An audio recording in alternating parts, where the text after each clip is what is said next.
తాకట్లో ఉన్న మీ బంగారాన్ని విడిపించి ఆ రోజు ఆన్లైన్ రేటుకి కొంటాం. Sharma gold company. వాగర్థావివ సంపృక్తౌ వాగర్థ ప్రతిపత్తయే జగతః పితరౌ వందే పార్వతీ పరమేశ్వరౌ. సదాశివ సమారంభాం శంకరాచార్య మధ్యమాం అస్మదాచార్య పర్యంతం వందే గురు పరంపరాం. ఆదిత్యాయ చ సోమాయ మంగళాయ బుధాయ చ గురు శుక్ర శనిభ్యశ్చ రాహవే కేతవే నమః. శృంగేరి జగద్గురు పీఠాధిపతులకి కంచి పీఠాధిపతులకి నమస్కారములు తెలియచేసుకుంటూ కార్యక్రమాన్ని ప్రారంభిద్దాం. ఇక గమనించుకున్నట్లయితే మార్చి 7వ తారీఖు నుంచి 15వ తారీఖు వరకు 12 రాశుల్లో జన్మించినటువంటి వారికి ఏ విధంగా ఉండబోతుందో తెలుసుకునే ముందు గ్రహ సంచారం తెలుసుకుందాం. వృషభ రాశిలో గురువు, మిథున రాశిలో కుజుడు స్తంభించి ఉండడం, అలాగే కన్యా రాశిలో కేతువు, కుంభరాశిలో రవి శని యొక్క సంచారము, మీన రాశిలో శుక్రుడు బుధుడు రాహు యొక్క సంచారం. ఇక 12 రాశుల్లో జన్మించినటువంటి వారికి ఒక్కొక్కరికి ఒక్కొక్క రాశిలో జన్మించినటువంటి వారికి ఏ విధంగా ఉండబోతుందో తెలుసుకునే ప్రయత్నం చేద్దాం. మార్చి 7వ తారీఖు నుంచి 15వ తారీఖు వరకు వృషభ రాశిలో జన్మించినటువంటి వారికి ఏ విధంగా ఉండబోతుందో తెలుసుకున్నాం. ముఖ్యంగా రాశిలోనే గురు సంచార యొక్క ప్రభావం వెరసి యోగదాయకమైనటువంటి పరిస్థితి అని చెప్పవచ్చు. ఇక చూసుకున్నట్లయితే 11వ ఇంట శుక్రుడు బుధుడు రాహు వీటి యొక్క ప్రభావం వలన ప్రధానంగా వ్యాపారస్తులకి, ముఖ్యంగా ఈ సంబంధించినటువంటి ఎక్సైజ్ డిపార్ట్మెంట్లో ఉంటారు కదా, అటువంటి రంగంలో ఉన్నటువంటి వారికి, ఇంకా బేవరేజెస్ రంగం వాళ్ళకి చాలా యోగదాయకమైనటువంటి పరిస్థితిగా ఉంటుందని చెప్పవచ్చు. ఇక ముఖ్యంగా రెడీమేడ్ గార్మెంట్స్ నడిపేటువంటి వ్యక్తులు, బొటిక్స్, బ్యూటీ పార్లర్ నడిపేటువంటి వ్యక్తులు ఎవరైతే ఉన్నారో వాళ్ళకి అన్ని రకాలుగా విజయాలు పొందుతారు. వ్యాపార విస్తరణ జరిగేటువంటి అవకాశాలు గోచరమవుతున్నాయి. ఇక ప్రధానంగా చూసుకుంటే ఇన్వెస్ట్మెంట్స్ ఏవైతే ఉన్నాయో వాటి పరంగా ఉన్నటువంటి వాళ్ళకి, అనగా ఈ స్పెక్యులేషన్ రంగంలో ఉన్నటువంటి వారికి లేదా ఇన్వెస్ట్మెంట్ పరంగా ఉన్నటువంటి వాళ్ళకందరికీ కూడాను యోగదాయకం. పెట్టిన పెట్టుబడికి రాబడి అధికంగా వచ్చే అవకాశాలు ఈ యొక్క 7వ తారీఖు నుంచి 15వ తారీఖు వరకు అన్ని రకాల వ్యాపార రంగంలో ఉన్నటువంటి వారికి గోచరమవుతున్నాయి. ఇక ముఖ్యంగా చూసుకున్నట్లయితే ఉద్యోగ సంబంధమైనటువంటి విషయాల్లో ఉన్నటువంటి వారికి ఖచ్చితంగా మంచి ఉద్యోగం లభించడం, నిరుద్యోగస్తులకి యోగదాయకము, మంచి సువార్త వింటారని చెప్పవచ్చు. అలాగే ప్రమోషన్స్ కోసం ఎదురు చూసేటువంటి వ్యక్తులకి లాభదాయకమైనటువంటి పరిస్థితి అనేటువంటిది ఉంటుంది. ఇక ప్రధానంగా చూసుకున్నట్లయితే కుజుని యొక్క ప్రభావమే కాస్త జాగ్రత్తలు పాటించాలి. వాక్స్థానంలో కుజుడు స్తంభించి ఉండడం అది అంత మంచిది కాదు, యోగదాయకమైనటువంటి పరిస్థితి కాదు. కుటుంబంలో కావచ్చు, సంఘంలో కావచ్చు, మీ యొక్క వాక్కుని ఎంత అదుపులో పెట్టుకుంటే అంత మీరు పరువు ప్రతిష్టలతో ఉంటారు. లేకపోతే మీకు చెడ్డ పేరు వచ్చే అవకాశాలు మీ మాట ద్వారానే వస్తాయి. కాబట్టి వాక్కుని అదుపులో పెట్టుకునే ప్రయత్నం చేయండి. ఇక కేతుగ్రహ ప్రభావము నిర్ణయాలు తీసుకోవడంలో కాస్త అటు ఇటుగా మీరు, అనగా ఆసిలేషన్స్, అనగా నిర్ణయాలు సరిగ్గా తీసుకోలేకపోతారు. కాబట్టి పెద్దవాళ్ళ యొక్క సహాయ సహకారాలు కనుక ఉంటే మీరు అన్ని రకాలుగా ముందంజ వేస్తారని చెప్పవచ్చు. ముఖ్యంగా గృహ సంబంధమైనటువంటి విషయాల్లో చర్చకు వస్తాయి. గృహ మార్పు కనబడుతుంది. అలాగే లోన్స్ కోసం ఎదురు చూసేటువంటి వ్యక్తులకి హౌసింగ్ లోన్స్ వచ్చే అవకాశాలు ఈ యొక్క వృషభ రాశిలో జన్మించినటువంటి వారికి ఏర్పడబోతున్నాయని చెప్పవచ్చు. అయితే ప్రధానంగా చంద్రగ్రహణం ఈ సింహరాశిలోనే ఏర్పడుతుండడం, ఈ కారణం చేత వాహనాన్ని నడిపేటప్పుడు 12, 13, 14 తారీఖుల్లో జాగ్రత్తలు పాటించండి. అశాంతికి లోనయ్యే అవకాశాలు ఎక్కువగా గోచరమవుతున్నాయి. ప్రశాంతత లేని జీవితాన్ని ఈ 3 రోజుల్లో గడుపుతారు. కాబట్టి జాగ్రత్తలు పాటించండి. ఇక అన్నిటికంటే ప్రధానంగా చూసుకున్నట్లయితే విదేశీ యానము, విదేశీ విద్యకు సంబంధించినటువంటి చేయ ప్రయత్నాలు ఏవైతే ఉన్నాయో అవన్నీ కూడాను కొలిక్కి వస్తాయి. తద్వారా కోరుకున్నటువంటి యూనివర్సిటీలో మీకు ప్రవేశం లభించే అవకాశాలు గోచరమవుతున్నాయి. ఇక దూర ప్రాంత ప్రయాణ సూచన అనేటువంటిది గోచరమవుతుంది. ఇక చూసుకున్నట్లయితే వివాహ సంబంధమైనటువంటి విషయాలు ఏవైతే ఉన్నాయో అవన్నీ కూడాను కొలిక్కి వస్తాయి. మీకు నిశ్చితార్థము జరిగే అవకాశాలు గోచరమవుతున్నాయి. ఇక సంతానపరంగా ఎదురు చూసేటువంటి వ్యక్తులకి చక్కటి సంతానము లభించే అవకాశాలు చక్కగా ఉన్నాయని చెప్పవచ్చు. అయితే ఇక్కడ ప్రధానంగా చూసుకున్నట్లయితే భూగృహ వసతులకు సంబంధించినటువంటి ప్రయత్నాలు ఆనందదాయకంగా ఉంటాయి.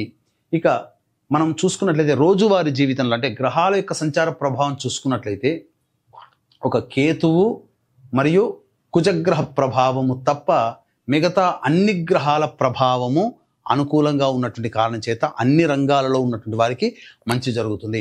ఎఫ్ఎంసీజీ ఫుడ్కు సంబంధించినటువంటి వ్యాపారస్తులు, రెస్టారెంట్, హోటల్స్, అలాగే సంబంధించినటువంటి బోర్డింగ్ అండ్ లాడ్జింగ్, ఈ సంబంధించినటువంటి సూపర్ మార్కెట్ నడిపేటువంటి వ్యక్తులు, అలాగే ఈ ఎడ్యుకేషనల్ ఇన్స్టిట్యూషన్స్, జ్యువెలరీ రంగంలో ఉన్నటువంటి వాళ్ళు, పికిల్స్ అనగా ఈ కర్రీ పాయింట్స్ నడుపుకునేటువంటి వాళ్ళు, పండ్ల వ్యాపారస్తులు, వీళ్ళకందరికీ కూడాను లాభదాయకమైనటువంటి పరిస్థితి ఉంటుంది.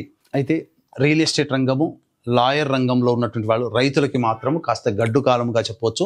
అనుకున్న విధముగా జరగకపోవచ్చు, జాగ్రత్తలు పాటించండి. లాయర్ రంగంలో ఉన్నటువంటి వారికి ప్రభుత్వపరమైనటువంటి ఇబ్బందులు కలిగే అవకాశాలు గోచరమవుతున్నాయి. ఇక మనం చూసుకున్నట్లయితే ప్రభుత్వ పరంగా పనిచేసేటువంటి ఉద్యోగస్తులు ఎవరైతే ఉన్నారో వాళ్ళకి బదిలీలతో కూడుకున్నటువంటి ప్రమోషన్స్ లభిస్తాయి. కాబట్టి జాగ్రత్తలు పాటించండి. ఏతావాత చెప్పుకొచ్చేది ఏమిటంటే ఈ యొక్క వృషభ రాశిలో జన్మించినటువంటి వారికి అనుకూలత ఎక్కువగానే ఉన్నదని చెప్పవచ్చు. అయితే కేవలం ఇవి గ్రహ సంచార ప్రభావాన్ని మనం చూస్తున్నటువంటిది. అలాగే మిగతా గ్రహాల యొక్క ప్రభావం ఏ విధంగా ఉంటుంది అనగా 7వ తారీఖు నుంచి 15వ తారీఖు వరకు రోజువారీగా ఎటువంటి ఇబ్బందులు ఎదురవుతాయి అనేటువంటిది మనం ఒక లుక్ వేద్దాం.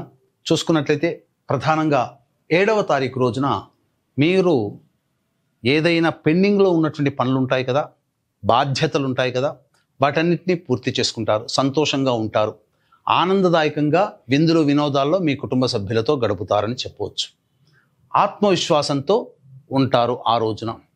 ఇక 8, 9 తారీఖుల్లో గనక చూసుకున్నట్లయితే ప్రధానంగా జీవిత భాగస్వామితో కానీ వ్యాపార భాగస్వామితో కానీ పొరపచ్చాలు వచ్చే అవకాశాలు గోచరమవుతున్నాయి.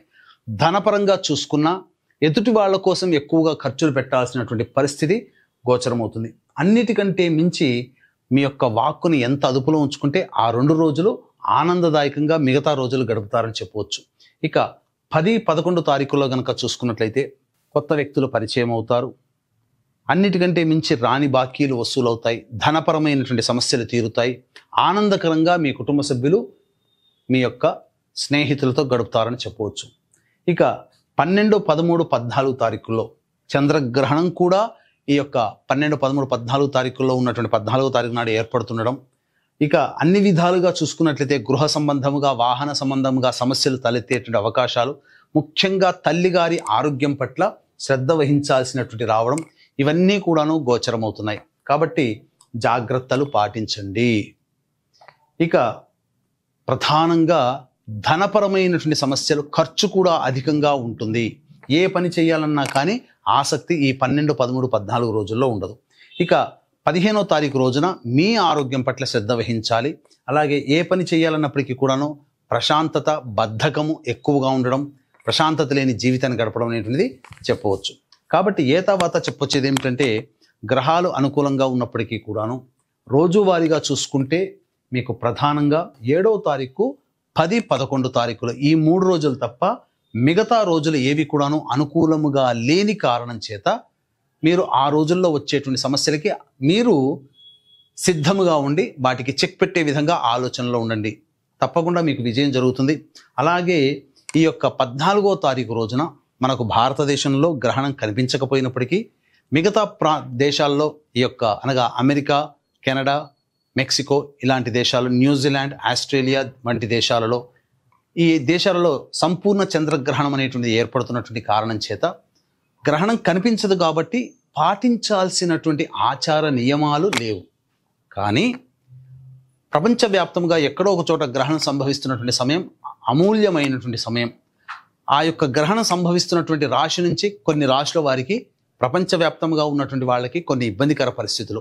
ఏ రాశుల వారికి అనంటే మేషము, వృషభము, కర్కాటకం, సింహము, కన్య, వృశ్చికం, ధనస్సు, మకరం, కుంభం ఈ రాశులలో జన్మించినటువంటి వారికి గ్రహణ దోషం ఉంది. కాబట్టి 14వ తారీఖు రోజున మా పీఠం ఆధ్వర్యంలో గ్రహణ దోష నివారణ హోమాలు అనేటువంటి పర్ హెడ్ 2100 రూపాయలకి చేయించడం జరుగుతుంది. అవకాశం ఉన్న వాళ్ళు కార్యక్రమ తదనంతరం కాంటాక్ట్ చేసి మీ గోత్రనామాదులు నమోదు చేసుకోవచ్చు. అలాగే ఈ యొక్క వృషభ రాశిలో జన్మించినటువంటి వారు సమస్యల పరిష్కారం కోసం సుబ్రహ్మణ్య భుజంగ స్తోత్ర పారాయణము, కాలభైరవాష్టక పారాయణం ప్రతిరోజు 3 సార్లు పఠించాల్సిందే. ఇప్పుడు చెప్పినటువంటి విషయాల కంటే ఇంకా విభిన్నంగా మీ యొక్క జీవితం ఉందంటే మీ యొక్క జన్మజాతకంలో నడుస్తున్నటువంటి గ్రహ దశాంతర దశల యొక్క ప్రభావాలు. కావున దగ్గరలోని మంచి ఉపాసనా పరులైనటువంటి జ్యోతిష్యులను సంప్రదించి వారి సలహాలు సూచనలు కనుక పాటించినట్లయితే మరింత మెరుగైనటువంటి జీవితాన్ని పొందుతారని తెలియజేయవచ్చు. సర్వం శ్రీ ఉమామహేశ్వర పరబ్రహ్మార్పణమస్తు.